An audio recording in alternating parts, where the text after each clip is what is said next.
আমার আল্লাহ আমার কাছে আসতে হবে না, আমার আল্লাহ আগুনের মধ্যে ঝাঁপ দিতে হবে না, আমি উসমান হারুনি আছি এই আগুনের মধ্যে যাব। মাজুসিরা বলে ঠিক আছে, তোমার পাওয়ার বেশি নাকি আগুনের পাওয়ার বেশি? আমাদের খোদার পাওয়ার বেশি। তুমি কিছুক্ষণের জন্য তোমার হাতটাকে আগুনের মধ্যে রেখে দাও। তুমি যে বলতেছো তুমিও হলে মাখলুক, এই আগুন মাখলুক, মাখলুক মাখলুক রে ক্ষতি করতে পারবে না, এই জন্য কিছুক্ষণের জন্য তুমি তোমার হাতটাকে রাখো। যদি আগুন তোমাকে পুড়াইয়া দেয় তাহলে বুঝে নিব এটা অনেক পাওয়ারশীল, এটা সবল একটা খোদা। আর যদি আগুন তোমাকে না পুড়ায় তাহলে বুঝবো যে এই আগুন হলো দুর্বল, তোমার খোদাই হলো আসল খোদা। সুবহানাল্লাহ।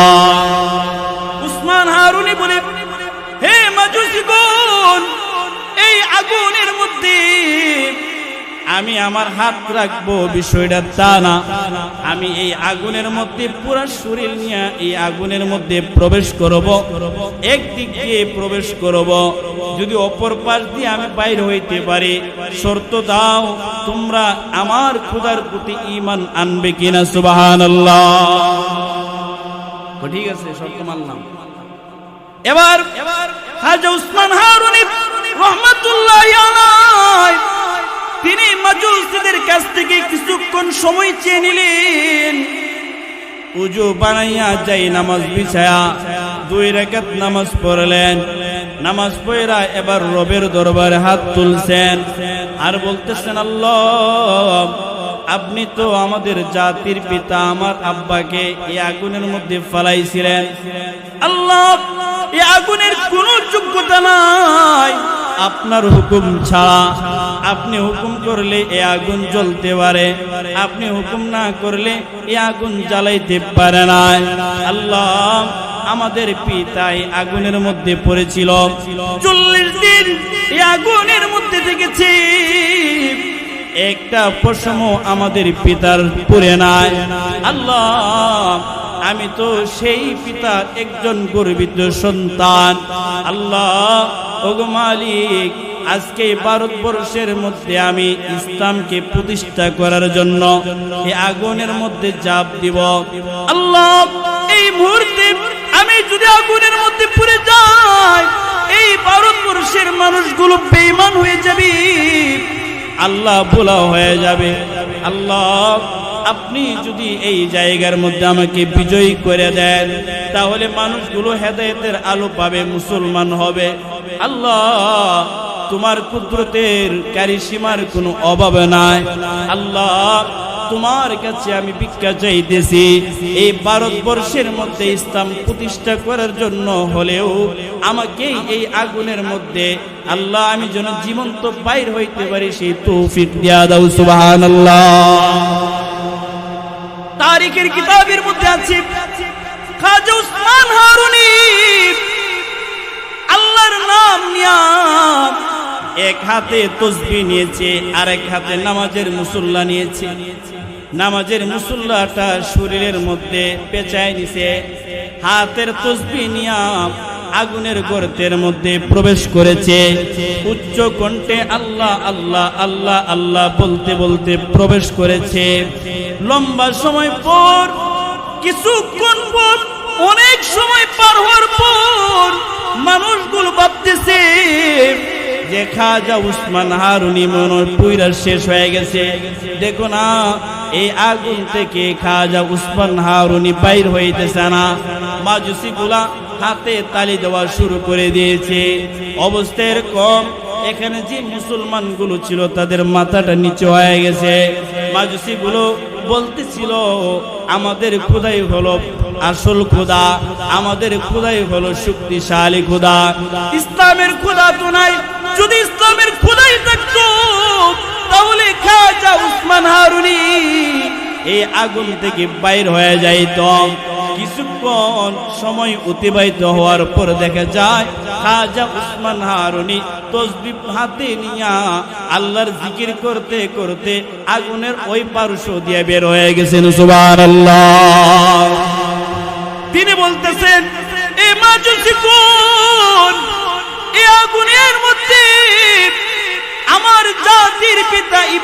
করেছি, আমি আল্লাহর কাছে আবদার করেছি, আমার আল্লাহ আমার আবদার কবুল করেছে।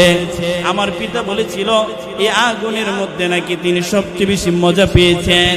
আজকে যখন আমি আগুনে প্রবেশ করলাম, আমি আগুনে প্রবেশ করে দেখি এই আগুন আমাকে পুরাই না, আমার কাছে আগুনটা বড় আরাম লাগতেছে, বাহির হইতে মন চাইতেছে না। এই জন্য সেখানে পয়সা পয়সা কতক্ষণ আল্লাহকে ডাকলাম। কিছুক্ষণ ডাকার পরে মনে হইল মানুষ তো ভাববে আমি পুইরা গেছি। এই জন্য আমি অনেক লম্বা সময় পর এই আগুন থেকে বের হয়ে গিয়েছি। সুবহানাল্লাহ, লা ইল্লাল্লাহ, লা ইলাহা ইল্লাল্লাহ, লা ইলাহা ইল্লাল্লাহ, লা ইলাহা ইল্লাল্লাহ, লা ইলাহা ইল্লাল্লাহ, লা ইলাহা। अगर चबती ही जमात की आस्तीनों में,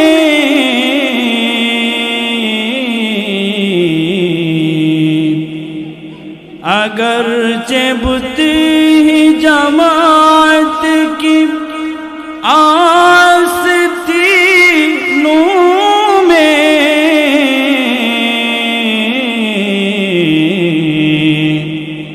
मुझे ही हुक्म अज़ा ला इलाहा इल्लल्लाह, ला इलाहा इल्लल्लाह, ला इलाहा इल्लल्लाह, ला इलाहा। किया है तूने मताए गुरूर का सौदा,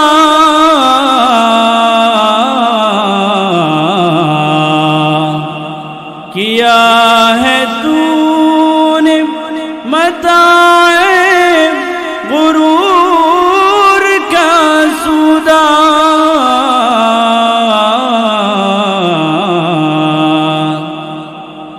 फरीब सूदो ज़िया, ला इलाहा इल्लल्लाह, ला इलाहा इल्लल्लाह, ला इलाहा इल्लल्लाह, ला इलाहा, ला इलाहा इल्लल्लाहु मुहम्मदुर रसूलुल्लाह सल्लल्लाहु अलैहि वसल्लम। बलगल उला बिकमालिही, कशफत दुजा बिजमालिही, हसनत जमीउ खिसालिही, सल्लु अलैहि व आलिही। इश्क़ महबूब खुदाया जिस दिल में हासिल नहीं,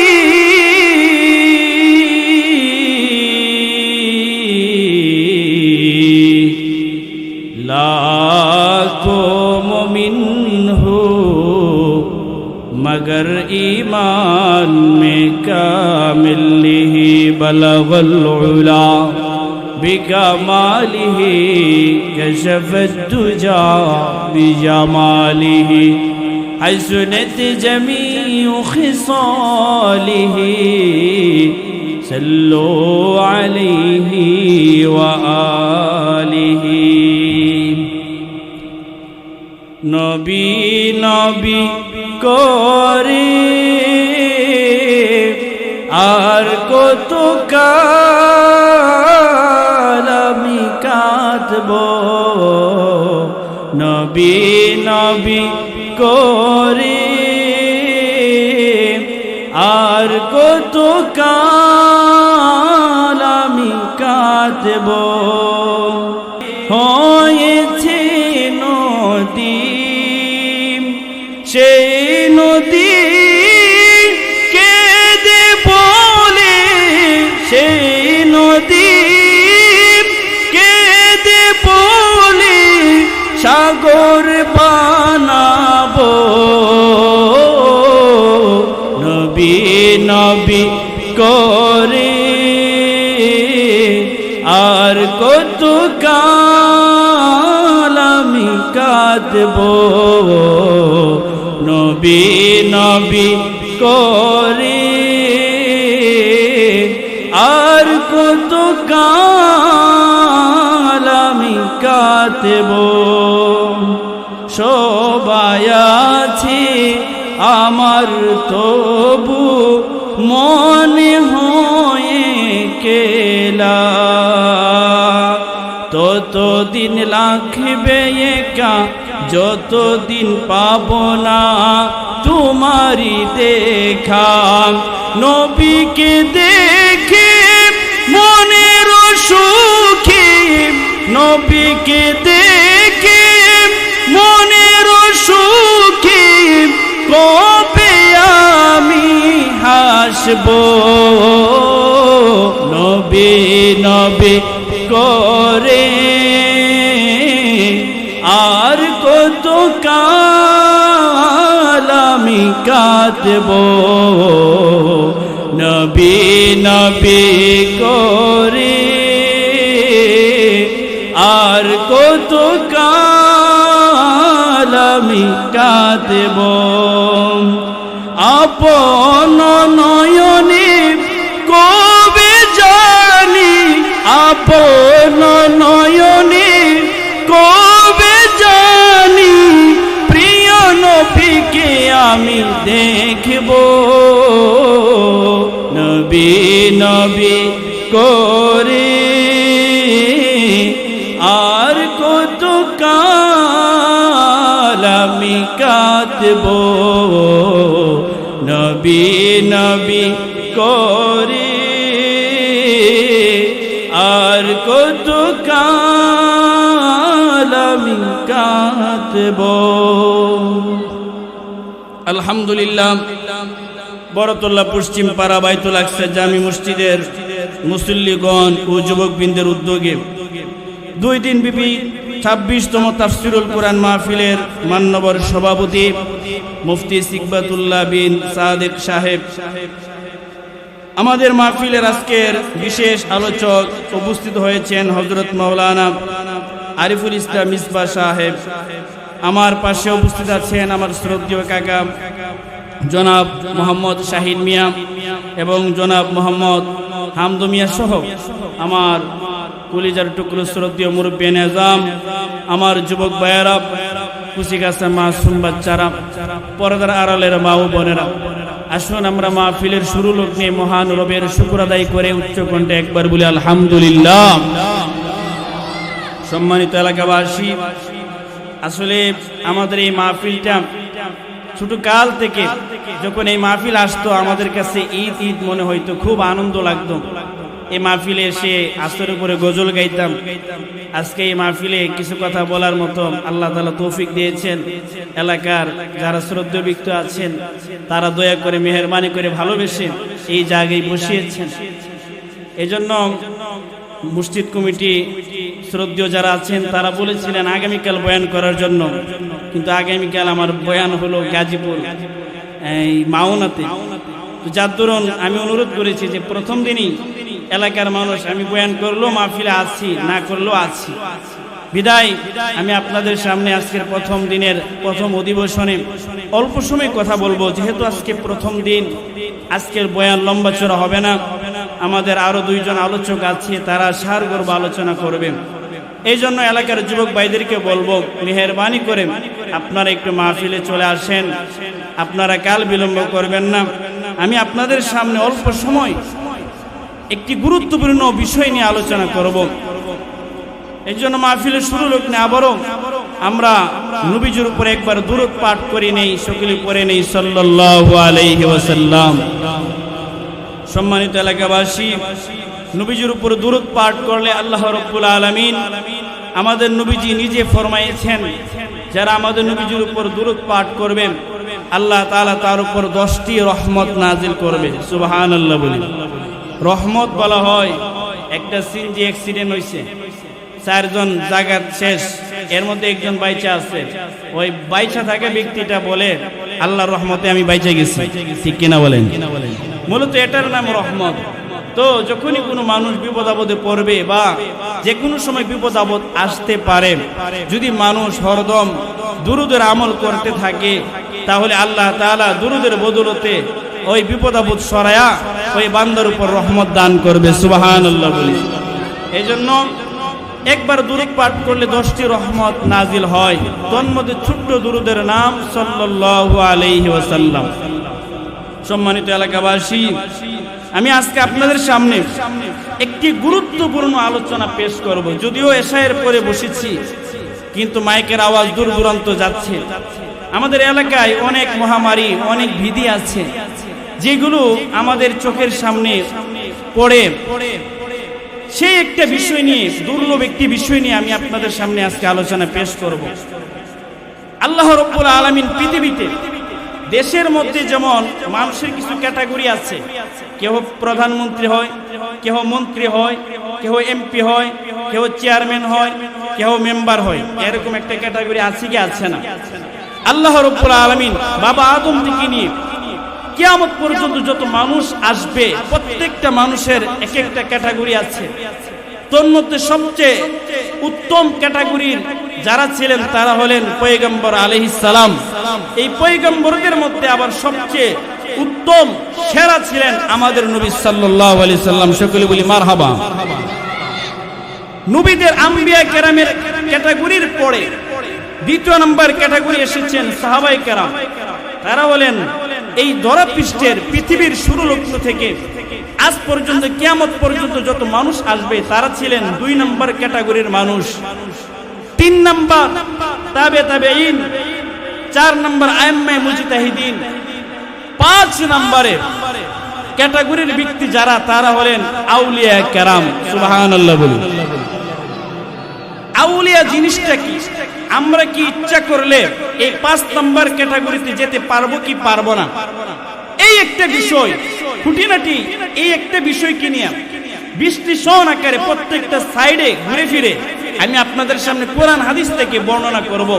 আল্লাহ আমাদেরকে এই একটা গুরুত্বপূর্ণ বিষয় 5 নম্বর ক্যাটাগরি মানে আল্লাহর ওলি হওয়া, আমরা কি আল্লাহর ওলি হতে পারবো কিনা, আল্লাহর ওলি হতে গেলে কি কি গুণ প্রয়োজন, আল্লাহর ওলি হওয়ার পরে আমাদের মধ্যে কি অবস্থা হবে, আমি নিজে বুঝতে পারবো কিনা আমি আল্লাহর ওলি হয়েছি নাকি, এই একটা বিষয়, খুঁটিনাটি বিষয় অল্প সময়ের মধ্যে আলোচনা করব। এমন একটা আলোচনা আমি মনে করি আমাদের গ্রামে হওয়া প্রয়োজন, তাই আমি এই একটা আলোচনাকে নির্ণয় করেছি। আল্লাহ আমাদের সবাইকে অল্প সময়ের ভিতরে এই একটা গুরুত্বপূর্ণ বিষয় আলোচনা শ্রবণ করার তৌফিক দান করুক, সকলে বলে আমিন। সম্মানিত এলাকাবাসী, আল্লাহ রাব্বুল আলামিন কোরআনের ভাষায় 5 নম্বর ক্যাটাগরি যারা যে মানুষগুলো হবে তাদেরকে বলেছেন উলি, এক বচন। আর যদি একাধিক মানুষ হয় তাহলে তাদের বেলায় আল্লাহ তাআলা শব্দ ব্যবহার করেছেন আউলিয়া। উলি এবং আউলিয়ার বাংলা অর্থ কি? এটা তো আরবি শব্দ। আমরা মনে করি উলি আউলিয়া এটা না জানে কি? এই একটা জিনিসের এটা একটা আরবি শব্দ, বাংলা কি? বাংলাতে যে শব্দটাকে বলা হয় বন্ধু, ইংরেজিতে বলা হয় ফ্রেন্ড, আরবিতে বলা হয় উলি। বাংলাতে যে শব্দটাকে বলা হয় বন্ধুগণ, অনেকগণ বন্ধু, ইংরেজিতে বলা হয় তাকে ফ্রেন্ডস, আর আরবিতে বলা হয় তাকে আউলিয়া। মানে এই বাচ্চারা কথা বলতে পারবে না, হইলে যাও গা, আনলে বই দাও, তুমি কথা কোন যেত না। তাহলে বাংলায় যে শব্দটাকে আমরা বন্ধু হিসেবে জানি, একজন আরেকজন মানুষের বন্ধু হয় কি হয় না, তো আরবিতে এই জিনিসটাকে বলতে গেলে বলতে হবে সে তার উলি, সে তার উলি, মানে একজন বন্ধু আরেকজন বন্ধুর উলি। যদি 10 জন মিললে একটা বন্ধুর গ্রুপ হয়, তাহলে এই গ্রুপটাকে বলতে হবে আউলিয়া গ্রুপ। মানে শাব্দিক অর্থের কথাগুলো বলতেছে। বাংলাতে যেটাকে বলা হয় উলি, বন্ধু আরবিতে বলা হয় উলি। বাংলাতে যে শব্দটাকে বলা হয় বন্ধুগণ, আরবিতে বলা হয় সেই শব্দটাকে আউলিয়া। এবার পৃথিবীতে বড় একজন আল্লাহর উলি ছিলেন, তিনি লেখেন পৃথিবীর যত মানুষ আছে প্রত্যেকটা মানুষ 2 ক্যাটাগরির। তারা কোনো না কোনো বন্ধুর ফাঁদে পড়ে আছে, কোনো না কোনো উলির সাথে তারা ঘুরতেছে। কিছু মানুষ তারা শয়তানের উলি, শয়তানের বন্ধু, আর কিছু মানুষ তারা আল্লাহর উলি, আল্লাহর বন্ধু। সুবহানাল্লাহ বলুন। এই 2 অবস্থা ছাড়া কোনো মানুষ তৃতীয় আর কোনো অবস্থা নাই। হয়তো সে আল্লাহর উলি হবে, নতুবা সে শয়তানের উলি হবে, শয়তানের বন্ধু হবে। মুহতারাম হাজিরিন, আমরা এখানে যারা আছি, উলি বলা হয় যারা আল্লাহর বন্ধু, তাদেরকে বলা হয় উলিউল্লাহ, আল্লাহর বন্ধু। আল্লাহর বন্ধু হতে গেলে, আল্লাহর উলি হতে গেলে আমি কি করলে আল্লাহর উলি হতে পারবো, এই জিনিসটা কোরআনের মধ্যে স্পষ্ট বর্ণনা আছে না নাই? যদি বলেন নাই, তাহলে কোরআন অসম্পূর্ণ। আল্লাহর কসম, এই কোরআনের মধ্যে স্পষ্ট আছে যে আমি আপনি কিভাবে আল্লাহর বন্ধু, আল্লাহর উলি হব। সুবহানাল্লাহ বলুন। এবার আল্লাহর উলি হতে গেলে কি গুণ লাগবে, এবং এই গুণগুলো আসার পরে আমি আল্লাহর উলি হলাম কি হলাম না, আলোচনা শেষ পর্যন্ত আপনারা নিজেই বুঝতে পারবেন। ডিস্টার্ব করতেছে তো। আল্লাহর উলি হতে গেলে, আল্লাহর বন্ধু হতে গেলে আল্লাহ তাআলা কোরআনে কারীমের মধ্যে যে গুণ বর্ণনা করেছেন, সেই গুণগুলো লম্বা চড়া কোন গুণ না, 10টা 15টা গুণ না, শুধুমাত্র 2টা গুণের কথা উল্লেখ করেছেন। আল্লাহ রাব্বুল আলামিন বলেন, বান্দা তুমি যদি এই পৃথিবীতে 2 গুণ অর্জন করতে পারো, নিশ্চিত আমি আল্লাহ তোমাকে এই জমিনের মধ্যে আমার বন্ধু, আমার উলি রূপে গ্রহণ করে নিব। সুবহানাল্লাহ বলি। তাহলে আল্লাহর উলি হতে গেলে কয় গুণ লাগবে? এটা আমার কথা না কোরআনের কথা? কেমনে কোরআনের কথা? আসেন সামনে আলোচনায় যাই। আল্লাহ তাআলা উলির গুণাগুণ বর্ণনা করতে গিয়ে গুণাগুণটা একটু পরে বর্ণনা করেছেন আয়াতের শুরু অংশে। উলি যারা হবে তাদের কি অবস্থান হবে, এই অবস্থানটা নিয়ে আল্লাহ তাআলা কোরআনে কারীমের শুরু অংশে কিছু কথা বলেছেন। সূরা ইউনূস এর 62 নম্বর আয়াত। আমার আলোচনার পরে আপনি কোরআনে কারীম খুইলা গুগলে সার্চ দিয়ে দেখবেন যে আমাদের বাতিজা বা ছোট ভাই যে একটা কথা কইছে, কথাটা বাস্তব নেই। কোরআনের তরজমা মোবাইলে পাওয়া যায় কি যায় না? তাহলে কি বললাম? সূরা ইউনূস এর 62 নম্বর আয়াত। আল্লাহ রাব্বুল আলামিন এই আয়াতের শুরু অংশে উলি যারা হবে গুণাগুণ পরে বর্ণনা করে আগে বলতেছেন যারা উলি হবে তাদের অবস্থাটা কেমন হবে। আল্লাহ বলেন, ক্বালাল্লাহু তাআলা ইন্না আউলিয়া আল্লাহি লা খাউফুন আলাইহিম ওয়া লা হুম ইয়াহজানুন। আল্লাহ তাআলা বলেন, এই দুনিয়াতে যারা আমার বন্ধু হবে, আমার ওলি হবে, তাদের দুনিয়ার মধ্যে কোনো ধরনের ভয় নাই, কোনো ধরনের পেরেশানি নাই, কোনো ধরনের টেনশন নাই। সুবহানাল্লাহ। আলা ইন্না আউলিয়া আল্লাহ, নিশ্চয়ই আল্লাহর ওলি যারা, লা খাউফুন, এদের মধ্যে কোন ভয় কাজ করবে না যে দুনিয়ার বড় নেতা আমাকে মেরে ফেলবে, আমি জেলে যাব, বা আমার উপর অত্যাচার করবে, আমাকে হুমকি দামকি দিবে, হুমকি দমকির কোনো পরোয়া উলিরা করে না। ঠিক কিনা বলেন? লা খাউফুন আলাইহিম ওয়া লা হুম ইয়াহজানুন, ভয় তো করেই না, এদের মধ্যে ভয় তো নাই, বরং এদের ভিতরে কোনো ন্যূনতম টেনশনও নাই। সুবহানাল্লাহ বলি। কারণ তাদের সম্পর্ক কার সাথে? আল্লাহর সাথে যার সম্পর্ক তার কোনো টেনশন আছে?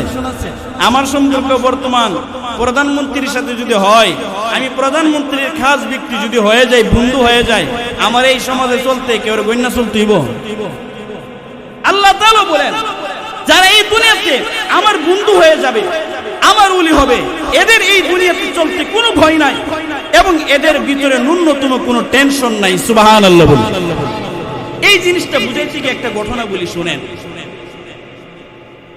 ভারতবর্ষে একজন আল্লাহর ওলি ছিলেন, চিশতিয়া তরিকার পীর খাজা মাইনুদ্দিন চিশতি সানজিরি আজমিরি রহমতুল্লাহ আলাইহি, এর পীর, এর শায়েখ খাজা উসমান হারুনি। উসমান হারুনি একবার ভারতবর্ষের এক রাস্তা দিয়ে হাঁটতেছে, সামনে তাকে দেখে কিছু লোক আগুনের পূজা করে, মাজুসি আগুনের পূজা করতেছে। উনি গিয়ে বলতেছে, আল্লাহ হলো খালেক, আল্লাহ তোমারে বানাইছে, সে আল্লাহ এই আগুনকে বানাইছে, তুমি একটা মাখলুক হয়ে আরেকটা মাখলুকের উপাসনা কেন করো? মুহতারাম হাজিরিন, ওই মাজুসি গোলাম খাজা উসমান হারুনিকে বলতেছে, এই উসমান হারুনি, আমরা এমন একজনের ইবাদত করে উপাসনা করি যার অনেক পাওয়ার আছে, তার কাছে গেলে ওই মানুষটাকে জ্বালিয়ে দিই, তার সামনে কোনো কিছু দেওয়া হলে ওই জিনিসটাকে সে জ্বালায় দেয়, পুড়ায়া দেয়। জীবন্ত মানুষ তার উপর পড়ে গেলে মৃত হয়ে বের হয়ে আসে, ওইরা ছারকার হয়ে যায়। আমরা কোনো দুর্বলের উপাসনা করি না, আমরা একটা শক্তিশালী জিনিসের উপাসনা করি। উসমান হারুনি বলে, এই মাজুসিগণ, তোমরা যে বলতেছো এটা শক্তিশালী, আমি তো দেখি এটা দুর্বল, কারণ এই আগুনকে একজন সৃষ্টিকর্তা বানিয়েছেন, তিনি আমার আল্লাহ। মাজুসি গুলা বলে, হে খাজা উসমান হারুনি, তুমি তো বলতেছো তোমার একজন আল্লাহ আছে, যে আল্লাহ এই আগুনের চাইতে শক্তিশালী। ঠিক আছে, তাহলে তোমার আল্লাহকে বলো এই আগুনের ভিতরে প্রবেশ করতে। আল্লাহ কি আইব? উসমান হারুনি বলে, আমার আল্লাহ আমার কাছে আসতে হবে না, আমার আল্লাহ আগুনের মধ্যে ঝাঁপ দিতে হবে না, আমি উসমান হারুনি আছি, এই আগুনের মধ্যে যাব। মাজুসিরা বলে, ঠিক আছে, তোমার পাওয়ার বেশি নাকি আগুনের পাওয়ার বেশি? আমাদের খোদার পাওয়ার বেশি। তুমি কিছুক্ষণের জন্য তোমার হাতটাকে আগুনের মধ্যে রেখে দাও। তুমি যে বলতেছো তুমিও হলে মাখলুক, আগুন মাখলুক, মাখলুক মাখলুক রে ক্ষতি করতে পারবে না, এই জন্য কিছুক্ষণের জন্য তুমি তোমার হাতটাকে রাখো। যদি আগুন তোমাকে পুড়াইয়া দেয় তাহলে বুঝে নিব এটা অনেক পাওয়ারশীল, এটা সবল একটা খোদা। আর যদি আগুন তোমাকে না পুড়ায় তাহলে বুঝবো যে এই আগুন হলো দুর্বল, তোমার খোদাই হলো আসল খোদা। সুবহানাল্লাহ। উসমান হারুনি বলে, হে মাজুসিগণ, এই আগুনের মধ্যে আমি আমার হাত রাখবো বিষয়টা তা না, আমি এই আগুনের মধ্যে পুরো শরীর নিয়ে এই আগুনের মধ্যে প্রবেশ করব, একদিক দিয়ে প্রবেশ করব, যদি অপর পাশ দিয়ে আমি বাইরে হইতে পারি, শর্ত দাও তোমরা আমার খোদার প্রতি ঈমান আনবে কিনা। সুবহানাল্লাহ। ঠিক আছে, শর্ত মানলাম। এবার খাজা উসমান হারুনি রহমাতুল্লাহি আলাইহি তিনি মাজুসিদের কাছ থেকে কিছুক্ষণ সময় চেয়ে নিলেন। উজু বানাইয়া যাই নামাজ বিছায়া 2 রাকাত নামাজ পড়লেন। নামাজ পড়া এবার রবের দরবারে হাত তুলছেন আর বলতেছেন, আল্লাহ, আপনি তো আমাদের জাতির পিতা আমার আব্বাকে এই আগুনের মধ্যে ফেলাইছিলেন। আল্লাহ, এই আগুনের কোনো যোগ্যতা নাই আপনার হুকুম ছাড়া। আপনি হুকুম করলে এই আগুন জ্বলতে পারে, আপনি হুকুম না করলে এই আগুন জ্বালাইতে পারে না। আল্লাহ, আমাদের পিতাই আগুনের মধ্যে পড়েছিল, 40 দিন এই আগুনের মধ্যে থেকেছে, একটা পশম আমাদের পিতার পুরে নাই। আল্লাহ, আমি তো সেই পিতার একজন গর্বিত সন্তান। আল্লাহ ওগো মালিক, আজকে ভারতবর্ষের মধ্যে আমি ইসলামকে প্রতিষ্ঠা করার জন্য এই আগুনের মধ্যে ঝাঁপ দিব। আল্লাহ, এই মুহূর্তে আমি যদি আগুনের মধ্যে পড়ে যাই, এই ভারতবর্ষের মানুষগুলো বেঈমান হয়ে যাবে, আল্লাহ ভোলা হয়ে যাবে। আল্লাহ, আপনি যদি এই জায়গার মধ্যে আমাকে বিজয়ী করে দেন, তাহলে মানুষগুলো হেদায়েতের আলো পাবে, মুসলমান হবে। আল্লাহ, তোমার কুদরতের কারিশমার কোনো অভাব নাই। আল্লাহ, তোমার কাছে আমি ভিক্ষা চাইতেছি, এই ভারতবর্ষের মধ্যে ইসলাম প্রতিষ্ঠা করার জন্য হলেও আমাকে এই আগুনের মধ্যে আল্লাহ আমি যেন জীবন্ত বাইর হইতে পারি, সেই তৌফিক দিয়া দাও। সুবহানাল্লাহ। তারিখের কিতাবের মধ্যে আছে খাজা উসমান হারুনি আল্লাহর নাম নিয়া এক হাতে তসবিহ নিয়েছে, আর এক হাতে নামাজের মুসল্লা নিয়েছে। নামাজের মুসল্লাটা শরীরের মধ্যে পেঁচায় নিছে, হাতের তসবিহ নিয়া আগুনের গর্তের মধ্যে প্রবেশ করেছে। উচ্চ কণ্ঠে আল্লাহ আল্লাহ আল্লাহ আল্লাহ বলতে বলতে প্রবেশ করেছে। লম্বা সময় পর, কিছুক্ষণ পর, অনেক সময় পার হওয়ার পর মানুষগুলো ভাবতেছে যে খাজা উসমান হারুনি মনে পুইরা শেষ হয়ে গেছে। দেখো না, এই আগুন থেকে খাজা উসমান হারুনি বাইর হইতেছে না। মাজুসি গুলা হাতে তালি দেওয়া শুরু করে দিয়েছে। অবস্থা এরকম, এখানে যে মুসলমান গুলো ছিল তাদের মাথাটা নিচে হয়ে গেছে। মাজুসি গুলো বলতেছিল, আমাদের খোদাই হলো আসল খোদা, আমাদের খোদাই হলো শক্তিশালী খোদা, ইসলামের খোদা তো নাই। যদি ইসলামের খোদাই থাকতো তাহলে খাজা উসমান হারুনি এই আগুন থেকে বাইর হয়ে যাইত। কিছুক্ষণ সময় অতিবাহিত হওয়ার পর দেখা যায় খাজা উসমান হারুনি তসবিহ হাতে নিয়া আল্লাহর জিকির করতে করতে আগুনের ওই পার্শ্ব দিয়ে বের হয়ে গেছেন। সুবহানাল্লাহ। তিনি বলতেছেন, এই মাজুসি কোন, এই আগুনের মধ্যে আমার জাতির পিতা ইবাদত করেছে, আমি আল্লাহর কাছে আবদার করেছি, আমার আল্লাহ আমার আবদার কবুল করেছে। আমার পিতা বলেছিল এই আগুনের মধ্যে নাকি তিনি সবচেয়ে বেশি মজা পেয়েছেন। আজকে যখন আমি আগুনে প্রবেশ করলাম, আমি আগুনে প্রবেশ করে দেখি এই আগুন আমাকে পুরাই না, আমার কাছে আগুনটা বড় আরাম লাগতেছে, বাহির হইতে মন চাইতেছে না। এই জন্য সেখানে বৈশা বৈশা কতক্ষণ আল্লাহকে ডাকলাম। কিছুক্ষণ ডাকার পরে মনে হইল মানুষ তো ভাববে আমি পুইরা গেছি। এই জন্য আমি অনেক লম্বা সময় পর এই আগুন থেকে বের হয়ে গিয়েছি। সুবহানাল্লাহ। এদের কাছে আগুনের ভয় ছিল না, আগুন পুরাই নেবে এদের কাছে টেনশন ছিল না। আল্লাহর ওলিদের বৈশিষ্ট্য এটা। সেই খাজা উসমান হারুনির শিষ্য হলেন হযরত খাজা মাইনুদ্দিন চিশতি সানজিরি আজমিরি রহমাতুল্লাহ আলাইহি। তিনিও যে খেলাফত পাইছেন এমনি এমনি পাই নাই, এরও অনেক কারণ আছে।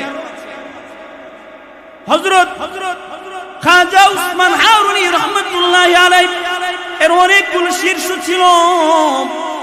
সবগুলো শীর্ষর মধ্যে কাকে খেলাফতের দায়িত্ব দিবে? এই যে আউলিয়া কেরামের মুরব্বীদের একটা আমানত খেলাফত, এই খেলাফত কাকে দিবে? তিনি লোক বাছাই করবে।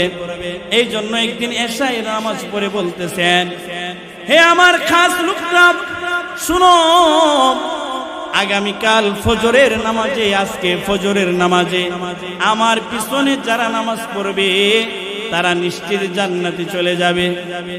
আর তোমরা যারা শুনছো, তোমরা যদি কেউ কে পয়লা দাও, তোমরা যদি নিচ থেকে এলাকার একটা মানুষও বাকি নাই, কেউ ঘরের মধ্যে নাই, সবাই মসজিদে হাজির। শায়েখ উসমান হারুনি ফজরের জামাতের ইমামতি করছেন। নামাজ শেষে সকল মানুষকে বিদায় দিয়া তিনি বলতেছেন, এই এশায়ের নামাজ আমার সাথে কে কে ছিল? দাঁড়াও। দাঁড়াইছে। এই তোমাদেরকে আমি কি বলছিলাম? শায়েখ বলেছিলেন, আজকে যারা ফজরের নামাজ পড়বে তারা জান্নাতি। আমি তো আরেকটা কথা বলেছিলাম, যদি এই খবর কেউর কাছে পাশ করে দাও তাহলে তুমি কিন্তু জাহান্নামে যাবে। বলো তোমাদের মধ্যে এই খবর কে পাশ করেছ? একজন জিগায়, বলে না শেখ আমি কাজ করি নাই।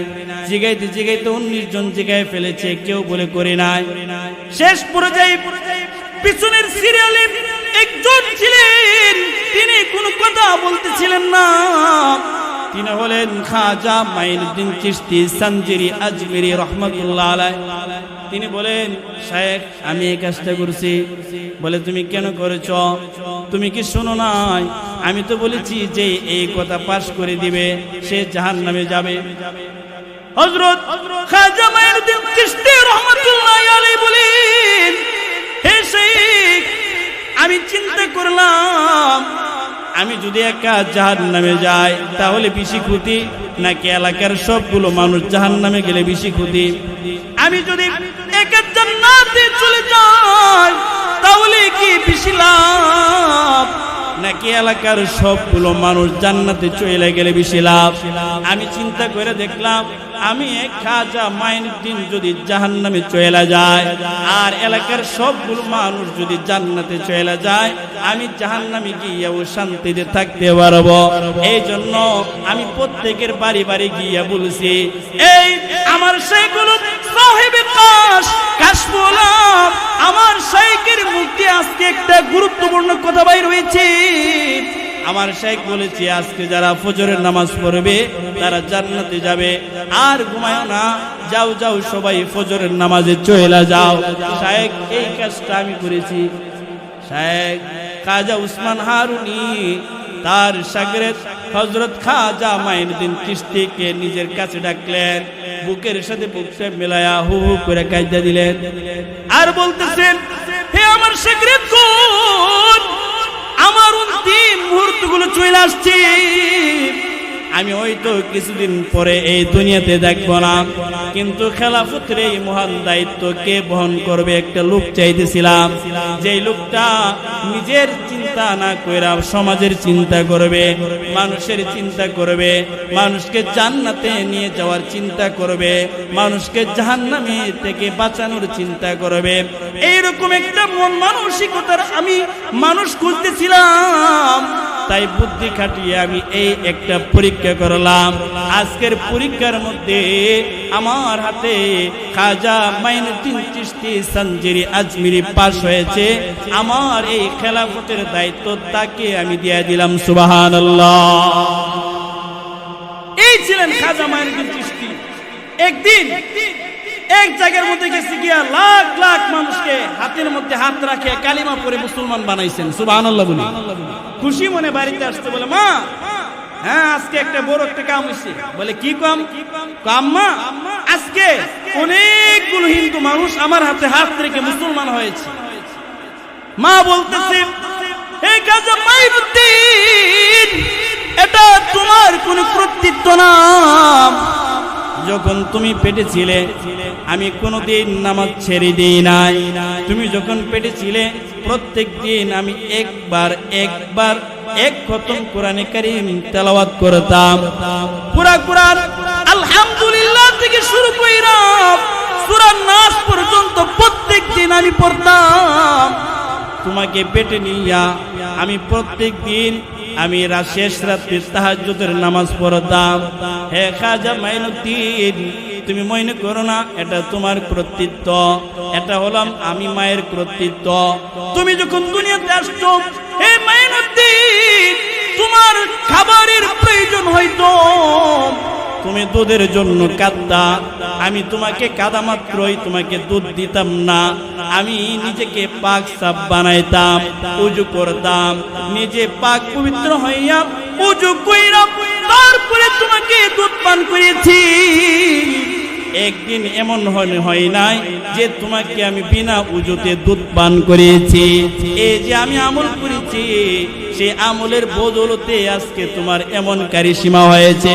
শুধু তাই নয়, তুমি যখন আমার কোলে ছিলাম আমি রবের দরবারে দোয়া করেছিলাম, আল্লাহ তুমি আমার মাইনুদ্দিনকে আল্লাহ তোমার একজন ওলি হিসেবে গ্রহণ করে নাও।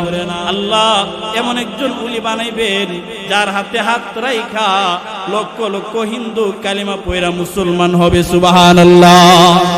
মা বলতেছে এটা তোমার কোনো কারামত না, এটা ছোটবেলা তোমার পেটে রাইখা রাইখা যে আমি ইবাদতগুলো করেছি, কোরআনে কারিমের খতম করেছি, তোমাকে যে ওযুর সাথে আমি দুধ পান করিয়েছি, তোমাকে নিয়ে যে আমি দোয়া করেছিলাম, ওই সেই দিনের দোয়া আজকে এই দিনে আইসা আল্লাহ আমার দোয়াটা কবুল করেছেন। সুবহানাল্লাহ। আজকে আমাদের মায়েদের কি অবস্থা? ও মা বোনেরা, বাচ্চা পেটে নিয়ে টেলিভিশন দেখে, স্টার জলসার সিরিয়াল দেখতে থাকে। একদিন সিরিয়াল মিস হয়ে গেলে পরের দিন সকালে কাজা আদায় করে, আছে না না? কথা বলেন। পেটে নিয়ে বাচ্চা নিয়ে হারাম খাবার খাইতে থাকে, স্ত্রীও হারাম খাবার খায়, স্বামীও হারাম খাবার খায়, হারামের উপর চলতে থাকে। এই কথা কই কার?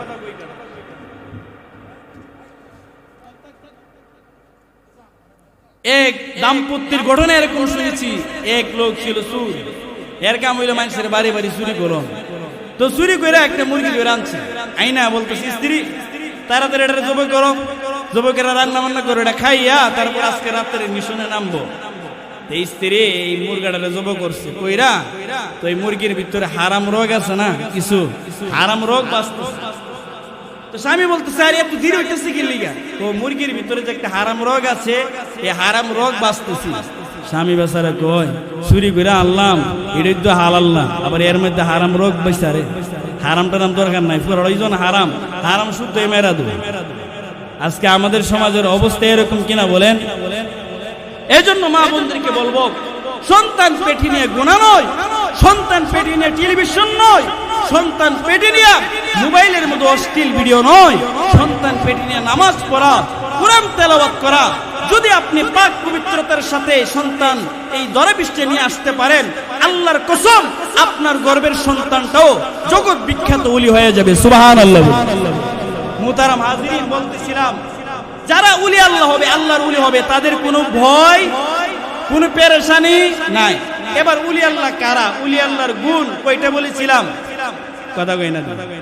দুইটা। দুই গুণ যারা অর্জন করবে, আল্লাহ বলে নিশ্চিত তারা হলো আমি আল্লাহর বন্ধু, আমি আল্লাহর উলি। সুবহানাল্লাহ। কি সেই গুণ? আল্লাহ বলেন আলা ইন্না আউলিয়া আল্লাহি লা খাউফুন আলাইহিম ওয়ালা হুম ইয়াহজানুন আল্লাযীনা আমানু ওয়া কানু ইয়াত্তাকুন। আল্লাহ তাআলা বলেন হে জগৎবাসীরা, হে বরতুল্লাহ গ্রামের মানুষগুলা, তোমাকে আমি আমার বন্ধু হিসেবে গ্রহণ করতে চাই। তোমার দুইটা গুণ লাগবে, দুইটা গুণ। এক নাম্বার গুণ আল্লাহ বলেন আল্লাযীনা আমানু, যারা ঈমান আনবে, ওয়া কানু ইয়াত্তাকুন। দুই নাম্বার গুণ হলো যার দিলের ভিতরে, অন্তরের ভিতরে, কলবের ভিতরে আমি আল্লাহর ভয় আছে। সুবহানাল্লাহ। আমাদের ভিতরে ঈমান আছে না নাই? কথা কই না? জোরে বলেন আছে না নাই? আরো জোরে বলেন আছে না নাই? তাহলে উলি আল্লাহ হওয়ার আল্লাহ দুইটা গুণ বর্ণনা করেছেন, তোর মধ্যে একটা গুণ আমাদের মধ্যে আছে। আরেকটা গুণ হলো আমাদের দিলের ভিতরে আল্লাহর ভয় রাখা।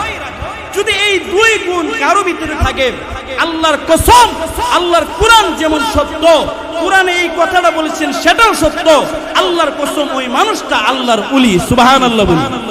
আমরা মনে করি লাল শাহ জোট লাগাই লাইলে, লাল কাপড় আর নীল কাপড় লাগাই লাইলে, হে মরার পরে নিশান লাগাই লাইলে হে আল্লাহর উলি। নাউজুবিল্লাহ কইতেন না? আল্লাহর উলি হওয়ার জন্য আল্লাহর কোরআনে কি বলছে? লাল কাপড় লাগাই দিব, কথা কই না? দিব জোট বাঁধতে হইব, মরার পরে একটা লাল নিশান বাঁধতে হইব। গাঞ্জা খাইতে খাইতে চেহারার অবস্থা 12টা বাজাই লিছে, নামাজের কোন খবর নাই, আল্লাহর ভয় তার অন্তরে নাই। মুয়াজ্জিন আযান দিছে, যখন একটা মানুষ মসজিদে আসে বুঝতে হবে তার অন্তরের ভিতরে আল্লাহর ভয় আছে। কথা কোন ঠিক? মসজিদের মধ্যে আযান হয়েছে, যদি সেই লোকটা মসজিদের মধ্যে প্রবেশ করে বুঝতে হবে এই লোকটার ভিতরে আল্লাহর ভয় আছে।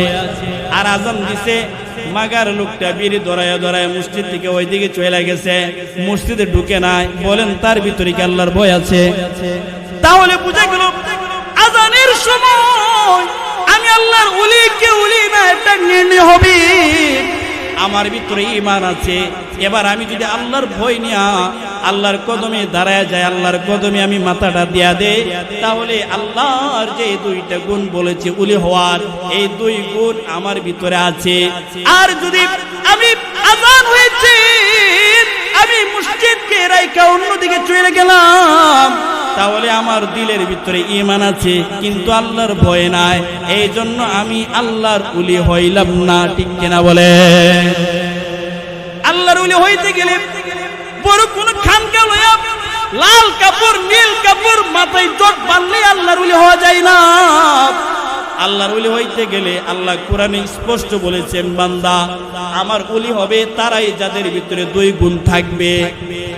আজকে আমাদের ওলি যারা সমাজে আমরা যাদেরকে ওলি বইলা চিনি, গাঞ্জা খাইতে খাইতে চেহারার 12টা বাজাইলিছে, কথা কোন ঠিক কিনা? থানার মধ্যে মামলা ঢুকিয়া যায় গাঞ্জা খুন, এ মরে গেলে এর নিয়ে মাজার মানে একটা রমরমা ব্যবসা চলে। ঠিক কিনা বলেন? বছরে বছরে গান বাদ্যর আসর জমায়, নাউজুবিল্লাহ বলেন। গান বাজনা শরীয়তে ইসলামে জায়েজ না হারাম? আমি এই বছর উমরাতে গিয়েছিলাম মদিনাতে, আমি এক শাইখকে বললাম, আচ্ছা এই মদিনার সামনে কেউ যদি একটা ডোলের মধ্যে বাড়ি দেয় তারে এই মদিনার মধ্যে কি করবে? তখন উনি বলতেছেন, যদি নবীজির এই রওজার সামনে দাঁড়ায়া কেউ ডুলের মধ্যে একটা বাড়ি দেয়, এরে সর্বপ্রথম আগে ক্রস ফায়ার করবে, গুলি করবে, পরে এর লুঙ্গি খুলে দেখবো এ মুসলমান না হিন্দু। নাউজুবিল্লাহ বলবেন না? তাহলে তারাও মুসলমান, তারা হলেন নবীজির কাছের মানুষ, নবীজির পরিবারের মানুষ, তাদের কাছে ডুল বাজনা বাজানো কেমন পর্যায়ের যে এর আগে ক্রস ফায়ার করতে হবে। আর আমরা মনে করি যে এই গাঞ্জার প্রেমে পয়রা ল্যাংটা সার সামনে গিয়া যত গান বাজাইতে পারবো ততই মারে ফুতের আলু ঢুকবো। নাউজুবিল্লাহ বলে আমরা মনে করি হুক্কুর হুক্কুর জিকির করলে আমাদের ভিতরে উলি আল্লাহর এই যে ধনভাণ্ডার সেই ভান্ডার আমার কাছে আসবে। আচ্ছা বলেন, হুক্কুর হুক্কুর বলতে কোনো জিকির কোরআন হাদিসে আছে?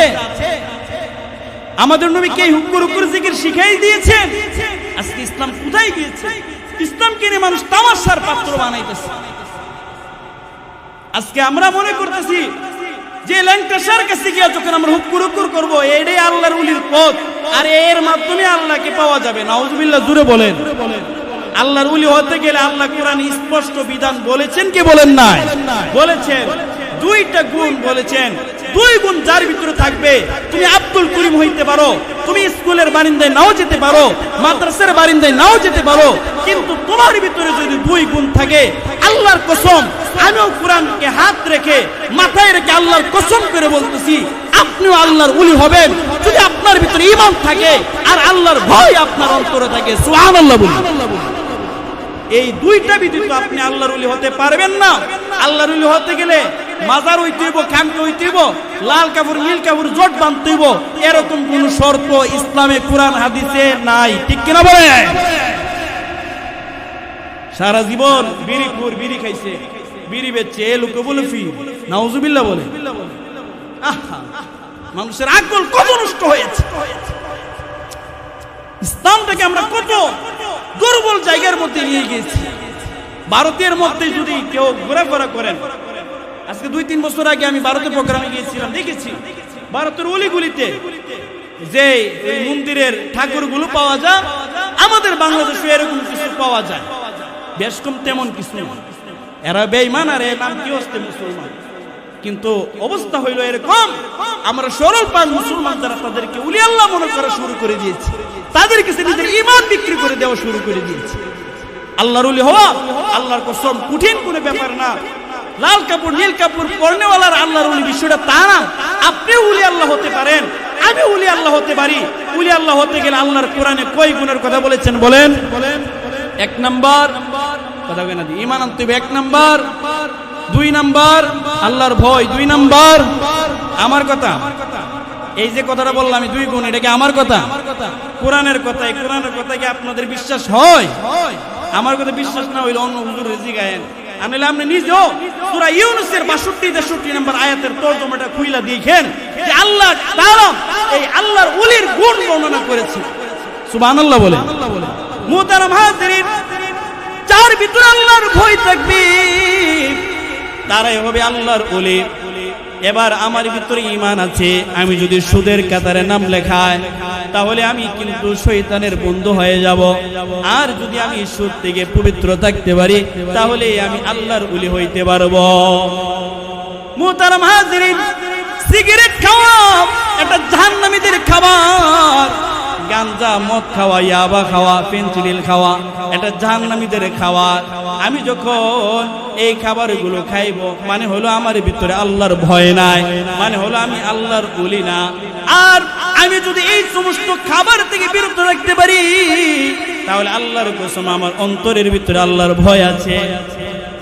একটা বেগানা নারীর সামনে পড়েছে, আমি যদি তার দিকে তাকায়া মজা নেই, আল্লাহর কসম আমার অন্তরের ভিতরে আল্লাহর ভয় নাই, এই জন্য তাকে দেখা মজা নিতেছি।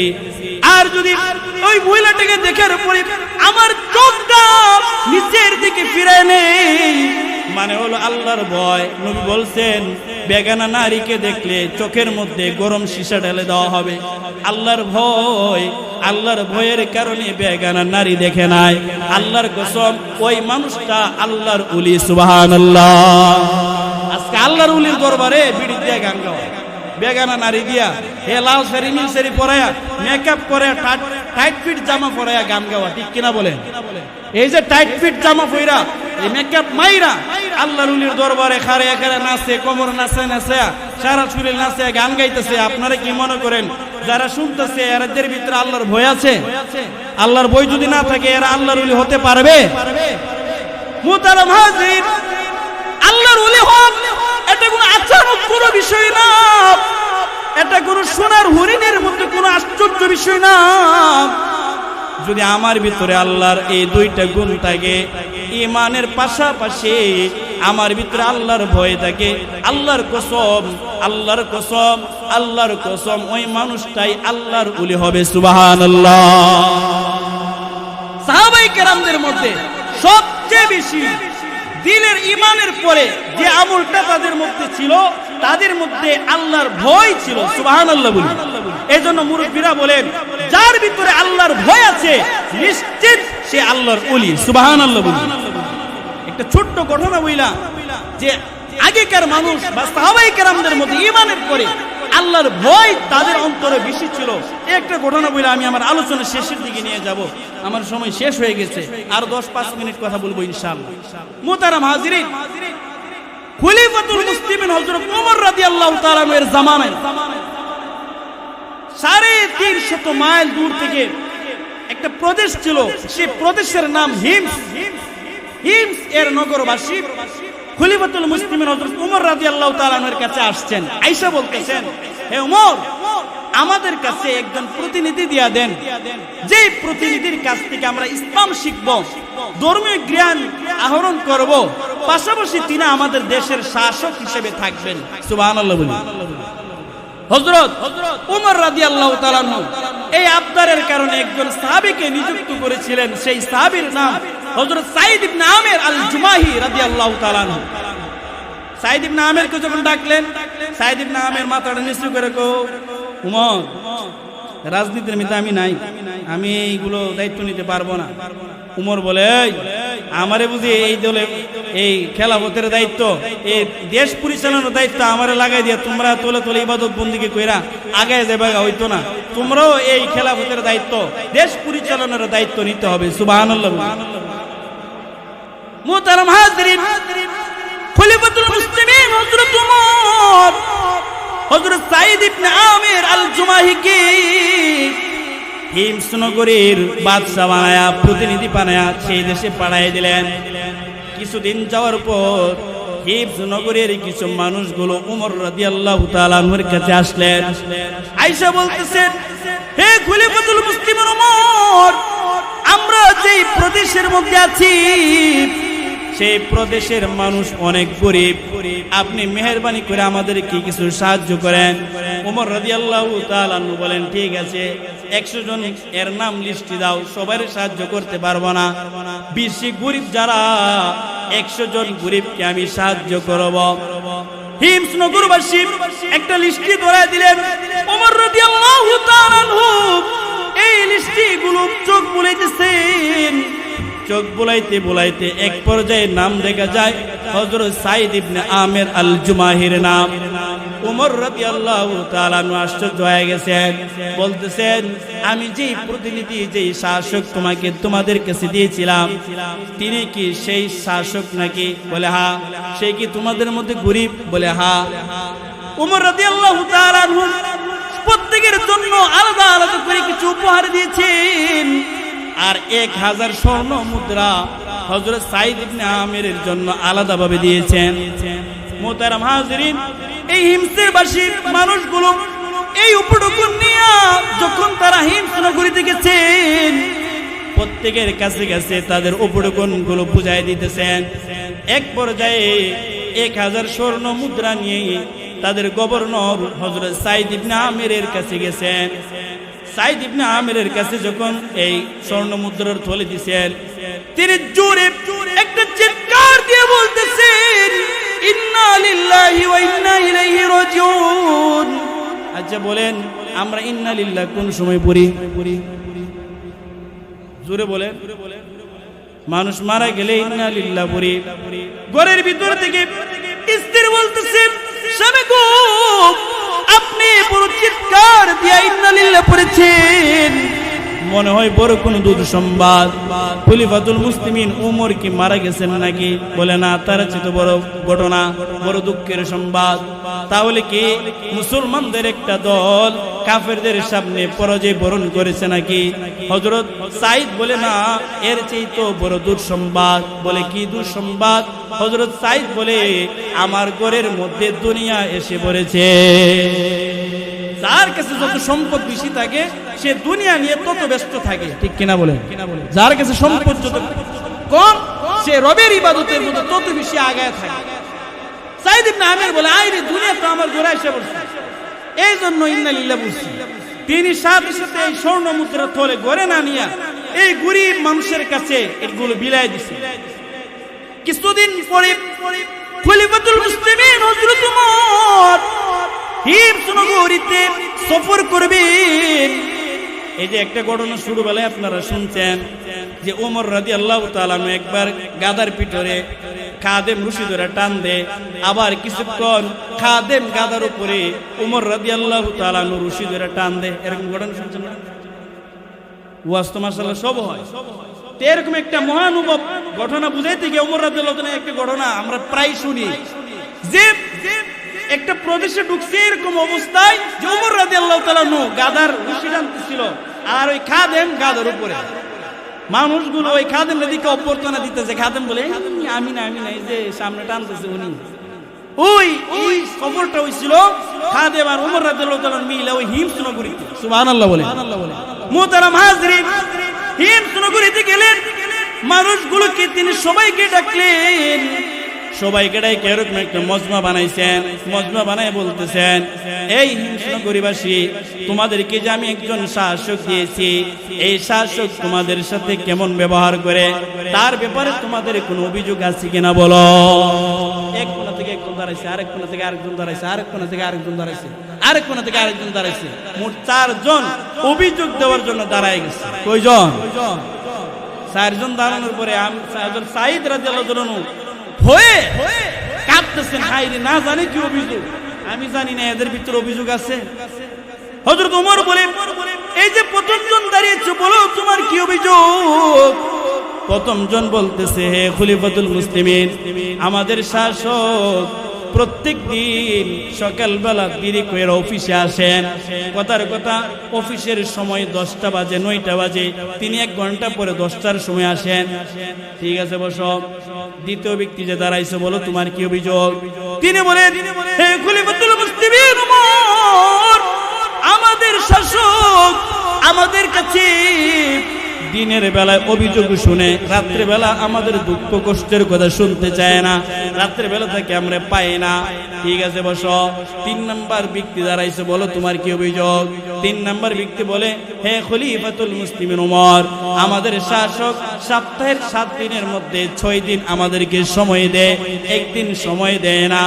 4 নাম্বার ব্যক্তি দাঁড়াইছে বলতেছে হে ওমর, ওগো ওমর, আমার অভিযোগ হইল আমরা প্রায় এই সাইদ রাদিয়াল্লাহু তাআলা আনহুর সাথে বসে থাকি, তিনি মাঝে মধ্যে কইরা চিৎকার মেরে তিনি কাঁপতে থাকেন।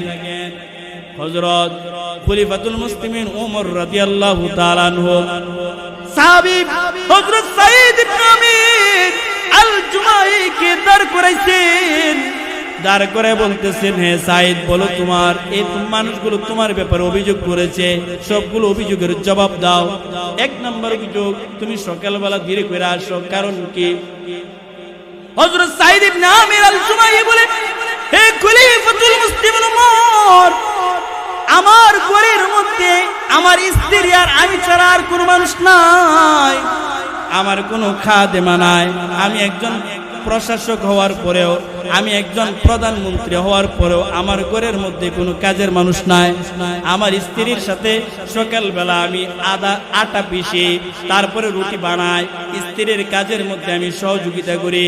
এই রুটি বানাইতে বানাইতে আমার দেরি হয়ে যায়, রুটি বানাইয়া তারপর আমি খাই, আর কিছু একটা রুটি আমি সাথে নিয়ে আমার অফিসে যাই, এই কারণে একটু দেরি হয়ে যায়। সুবহানাল্লাহ। চিনি শাসক প্রধানমন্ত্রী, তার কি নাই? খাদেম নাই, কাজের লোক নাই। দুই নম্বর অভিযোগ, তুমি দিনের বেলা সময় দাও, রাত্রের বেলায় মানুষের কোন অভিযোগ তুমি শোনো না, কারণ কি? হযরত সাইদ ইবনে আমির বলে, হে খলিফাতুল মুসলিমিন, আমি দিনের বেলায় মানুষের খেদমত করি, মানুষের উপকার করার চেষ্টা করি, কিন্তু রাত্রে বেলায় আমি আমার দিন রাতকে দুই ভাগে ভাগ করে দিয়েছি। এক ভাগ আমি মানুষের খেদমতে লিপ্ত থাকবো, আরেক ভাগ আমাকে যিনি বানিয়েছেন সেই সৃষ্টিকর্তা আল্লাহ, সে আল্লাহর ইবাদত করব। সুবহানাল্লাহ। এই জন্য দিনের বেলায় মানুষের খেদমত করি, রাত্রে বেলা আমি আমার মালিকের কদমে সেজদা দিয়ে পড়ে থাকি। সুবহানাল্লাহ। আগেকার মানুষ সাহাবায়ে কেরাম, তাবিঈন, আউলিয়া যারা ছিলেন, তারা রাত্র পূজার ছিলেন, তাহাজ্জুদ পূজার ছিলেন। আজকে আমরা তাহাজ্জুদ পড়ব দূরের কথা, ফজরেরই খবর নাই, আছে না না? মুহতারাম হাজিরিন, তিন নম্বর অভিযোগ, তুমি 7 দিনের 6 দিন মানুষের সাথে সময় দাও, একদিন সময় দাও না, বলো কারণ কি? হযরত সাইদ ইবনে আমির তিনি চোখের পানিগুলো ফেলে দিয়েছেন, জোর জোর করে কাঁদতেছেন আর বলতেছেন, হে খলিফাতুল মুসলিমিন ওমর, এই যে দেখেন আমার গায়ে একটা পোশাক, হে ওমর, এই যে পোশাক, আমার গায়ে যে পোশাক, আমার শুধুমাত্র এই একটাই পোশাক, দ্বিতীয় আর কোনো পোশাক নাই, জামা নাই। হে ওমর, সারা সপ্তাহের 6 দিন আমি এই জামা পরাই দায়িত্ব পালন করি, কিন্তু একদিন এই জামাকে ধৌত করতে হয়, আমি নিজ হাতে এই জামাকে ধৌত করি, তারপরে এই জামাটাকে আমি আমার বাড়ির উঠানের মধ্যে নেড়ে দেই। হে ওমর, আমার ঘরে আমার বিকল্প কোনো জামা না থাকার কারণে আমি অফিসে যাইতে পারি না, এই কাপড়টা শুকাইলে তারপরে আমি বাইর হইতে পারি, এই জন্য একদিন আমি মানুষের খেদমত করতে পারি না। উমর রাদিয়াল্লাহু তাআলা আনহু, সাহাবী রাসূল হযরত সাঈদ রাদিয়াল্লাহু তাআলা আনহুর এই কথাগুলো শুইনা জোর জোর করে কাঁদতেছেন আর বলতেছেন, আমার নবী কেমন নবী ছিলেন, তার হাতে গড়ার প্রত্যেকটা মানুষ সোনালী যুগের সোনালী মানুষ, নিজের চিন্তা করেন না, সমাজের চিন্তা করে, মানুষের চিন্তা করে, নিজের জন্য কিছুই তারা করে না। হে সাঈদ, 4 নম্বর অভিযোগ, তুমি মানুষের সাথে বসে থাকো, আবার মাঝে মধ্যে তুমি চিৎকার মেরে উঠো, করে কান্না করে উঠো। হযরত সাঈদ ইবনে ওমর তিনি আবারও কাঁদতেছেন, উচ্চ কণ্ঠে কাঁদতে কাঁদতে বলতেছেন, হে ওমর, নবী বলেছেন, সাবাতু ইউযিল্লুহুমুল্লাহু তাআলা ফি যিল্লিহি ইয়াওমা লা যিল্লা ইল্লা যিল্লুহু, আল ইমামুল আদিল। নবী বলেছেন, কিয়ামতের মাঠে মানুষের মাথার উপরে সূর্য করে দিয়েছি, তখনই আমার চোখের সামনে গুলো জাহান্নামের আযাব, কবরের আযাব, হাসরের মাঠের আযাব গুলো বাইসে ওঠে। তো তখনই আমি নিজেকে আর ধরে রাখতে পারি না, নিয়ন্ত্রণহীন হইয়া আমি আহ করে কাঁদতে থাকি। না জানে এই যে শাসকের বার আমার কাঁধে পড়েছে, না জানে আল্লাহ এই শাসকের যদি আমার দ্বারা জুলুম হয়ে যায়, না জানি এই জুলুমের কারণে আল্লাহ আমাকে জাহান্নামে নিক্ষেপ করে। মুহতারাম হাজিরিন, এরা ছিলেন আল্লাহর ওলি, এরা ছিলেন আমার নবীর হাতে গড়া ওলি। ঈমানও আছে, আবার দিলের ভিতরে আল্লাহর ভয় আছে, কাজ করে তারপর আল্লাহর ভয়। ও বাবা, ও যুবক ভাই, আল্লাহর ওলি হইতে কোনো মাজারের প্রয়োজন নাই, আল্লাহর ওলি হইতে লাল কাপড়ের প্রয়োজন নাই, আল্লাহর ওলি হইতে জট লাগানোর প্রয়োজন নাই, আল্লাহর ওলি হইতে ঘর বাড়ি ছাইরা পরিবার ছাইরা এই বিরামহীন ভাবে মানুষের সৈন্য সারা পাগল হইয়া ঘুরবার দরকার নাই। আল্লাহর ওলি হইতে গেলে কঠিন কোনো শর্ত লাগে না। আল্লাহ তাআলা আল্লাহর বন্ধু বানাইবেন মাত্র দুইটা শর্তের মাধ্যমে, দুই গুণের মাধ্যমে। ও বাবা, আমি যদি এই জমিনের মধ্যে দুই গুণ অর্জন করতে পারি, নিশ্চিত আল্লাহর কসম আমি আপনি এই জমিনের মধ্যে আল্লাহর ওলি হয়ে থাকবো। সুবহানাল্লাহ। যারা আল্লাহর ওলি হবে, আল্লাহ তাআলা সূরা ইউনূসের 62 নম্বর আয়াতে বলেন, আলা ইন্না আউলিয়া আল্লাহি লা খাউফুন আলাইহিম ওয়া লা হুম ইয়াহজানুন আল্লাযীনা আমানু ওয়া কানু ইয়াত্তাকুন। যারা ঈমানওয়ালা হবে, যারা যাদের অন্তরের ভিতরে আমার ভয় থাকবে, আল্লাহ বলে নিশ্চয়ই তারা আমার ওলি, তাদের কোনো ভয় নাই, কোনো পেরেশানি নাই। লাহুমুল বুশরা ফিল হায়াতিদ দুনিয়া ওয়া ফিল আখিরাহ। এই দুই গুণ যারা অর্জন করবে তারা হলো আমার বন্ধু। এদের দুনিয়াতেও আমি আল্লাহ সুসংবাদ দিতেছি, তাদের মৃত্যুর পরেও আমি আল্লাহ তাদেরকে সুসংবাদ দিয়ে দিলাম। সুবহানাল্লাহ। লা তাবদীলা লিকালিমাতিল্লাহ। আল্লাহর কথার মধ্যে কোনো পরিবর্তন নাই, ঠিক কিনা বলেন? আল্লাহর কথার মধ্যে পরিবর্তন আছে? আমাদের আবুল সরকার দিকে আল্লাহর কথার মধ্যে বলে পরিবর্তন আছে, কইছে কি কইছে না? যারা বলবে আল্লাহর কথার মধ্যে পরিবর্তন আছে, ওই আবুল সরকার নামের বাউলগুলো নাস্তিক। তারা এই কোরআনের এই আয়াতকে অমান্য করার কারণে তারা বিনা দলিলে কাফের, ঠিক কিনা বলে? বাউল যত বাউল আছে না, বাউলের গুরি হইল লালন বাউল। লালনের অবস্থা এরকম, এরা বলে আমরা ইসলাম ধর্ম মানি না, আমরা মানব ধর্ম মানি। আচ্ছা, আমাদের নবী আমাদের কাছে মানব ধর্ম নিয়ে আসছে নাকি ইসলাম ধর্ম নিয়ে আসছে? আমাদের কাছে কি মানব ধর্ম রাইখে গেছে না ইসলাম ধর্ম রাইখে গেছে? কথা কই নাকি? আর জোরে বলেন। এর মানে হলো ইসলাম ধর্মের বাইরে যত ধর্ম আছে সবগুলো হলো কাফেরের ধর্ম, নাস্তিকদের ধর্ম, ঠিক কিনা বলেন? লালনবাদী যত আছে, এই বাউল সম্প্রদায় যারা আছে সবগুলো কাফের, ঠিক কিনা বলেন? এরা ইসলামের কেউ না। এদের কাছে মুসলমান সরল পান, মুসলমান গুলো ধোঁকা খেয়ে যাইতেছে। আল্লাহ আমাদের এই মুসলমানদেরকে হেফাজত করুক, সকলে বলে আমিন। কত বড় সাহস! 90% মুসলমানের দেশে দাঁড়াইয়া, গানের মঞ্চে দাঁড়াইয়া আল্লাহ খুদার পালানে পাগলের ঘরের পাগল, আর কোনো পালা পাইছিল না। আল্লাহর কোনো তুলনা আছে? কথা বলেন না কেন? আল্লাহর কোনো তুলনা আছে? আল্লাহর কোনো তুলনা হইতে পারে? যারা আল্লাহ কিনে তুলনা করতে চায়, নিশ্চিত তাদের অন্তরের ভিতরে ঈমান নাই, ঠিক কিনা বলেন? যাদের ভিতরে ঈমান নাই, এরা আবার আপনার উলি আল্লাহ কেমনে বানাই লিব? এরা দি উলি আল্লাহর ফাউন্ডেশন লেব এলিছে। কথা কোন ঠিক কিনা? মারফতের সম্রাট মহারাজ, জাহান্নামের এক একটা কীট, ঠিক কিনা বলে? আর জোরে বলে ঠিক কিনা? মুহতারাম হাজিরিন, আল্লাহ কোরআনে বলতেছেন আল্লাহর কথার মধ্যে কোনো পরিবর্তন নাই।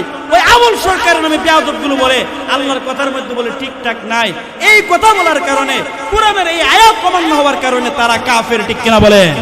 মুহতারাম হাজিরিন, শেষ আবার আয়াত আল্লাহ বলেন যালিকা হুয়াল ফাউজুল আযীম।